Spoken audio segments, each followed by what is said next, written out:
কুসুমকে দেখে অবশেষে মনের কথা বলল আয়ুষ। সম্পূর্ণ জানতে দেখতে থাকো। গল্পের শুরুতেই আমরা দেখতে পারি আয়ুষ জানতে চাইছে এই যে চোখ দুটো রয়েছে কার, এই চোখ দুটো কার হতে পারে, যাকে সে এতদিন ধরে ভালোবেসে এসেছে। এর মধ্যেই যেই জায়গাটাতে কম্পিটিশন অ্যারেঞ্জ করা হয়েছে সেখানে এসে দেখে অলরেডি রয়েছে দেবলীনা। আর এই দেবলীনাকে দেখার পরেই আয়ুষ তো প্রচণ্ড রেগে যায় আর বলে, তোমার সাহস হলো কি করে এখানে আসার? তোমাকে তো আমরা ইনভাইট করিনি। ইন্দ্রাণী গাঙ্গুলিও সেই একই কথাই বলে যে তোমাকে আমরা ইনভাইট করিনি, অথচ তুমি এখানে চলে এসেছো, তোমার কি বেসিক সেন্সটুকু নেই? তখনই দেবলীনা বলে, আরে আন্টি তুমি এত রেগে যাচ্ছ কেন? এত রেগে গেলে কি করে হবে বলো তো? শোনো, এই জায়গাটাতে এসেছি তোমাদের হারটা দেখার জন্য। তুমি মেনে নাও যে তুমি হেরে গেছো। এই কম্পিটিশানে তোমরা কোনোভাবেই জিততে পারবে না। ওই বেস্ট লোগোর অ্যাওয়ার্ডটা আমিই পাবো, কারণ আমি ক্লেম করবই যে ওটা আমাদের ব্র্যান্ডের লোগো।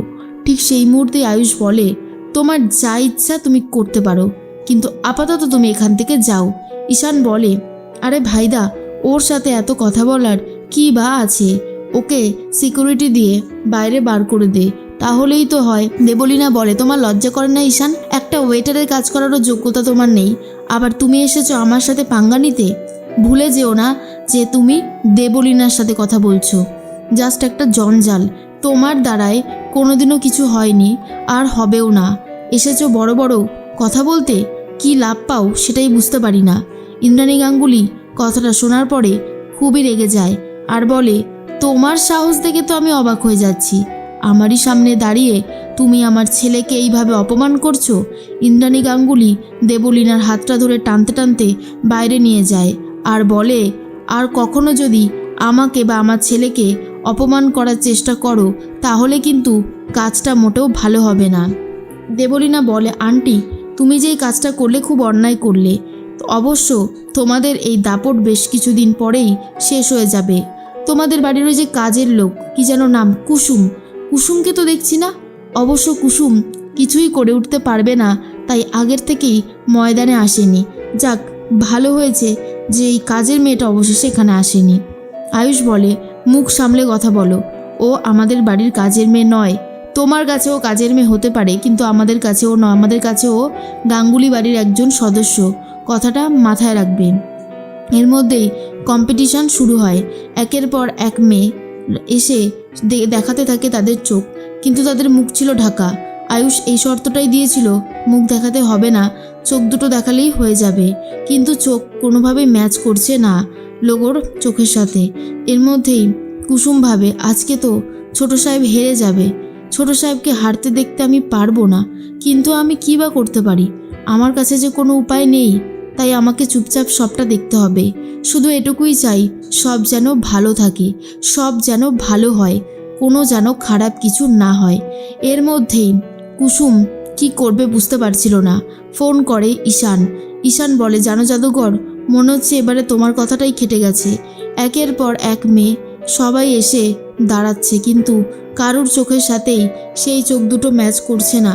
মনে হয় আমরা হেরে যাব। ভাইদার এত স্বপ্ন সবটাই হয়তো শেষ হয়ে যাবে। কি করব আমরা নিজেরাও বুঝে উঠতে পারছি না।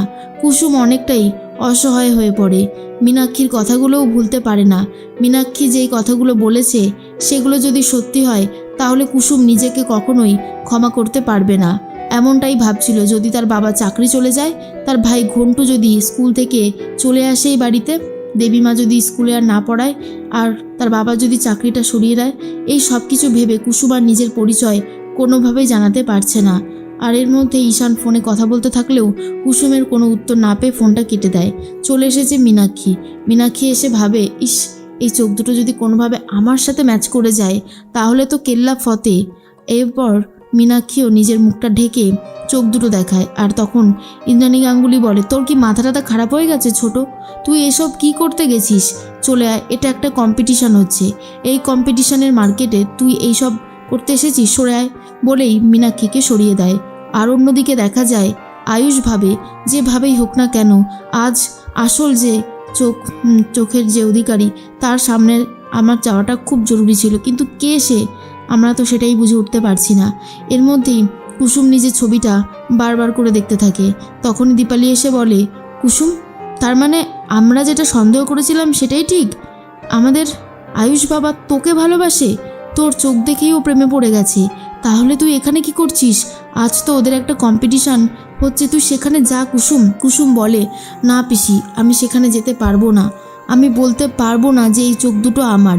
দীপালি তখন বলে, কেন কেন তুই বলতে পারবি না?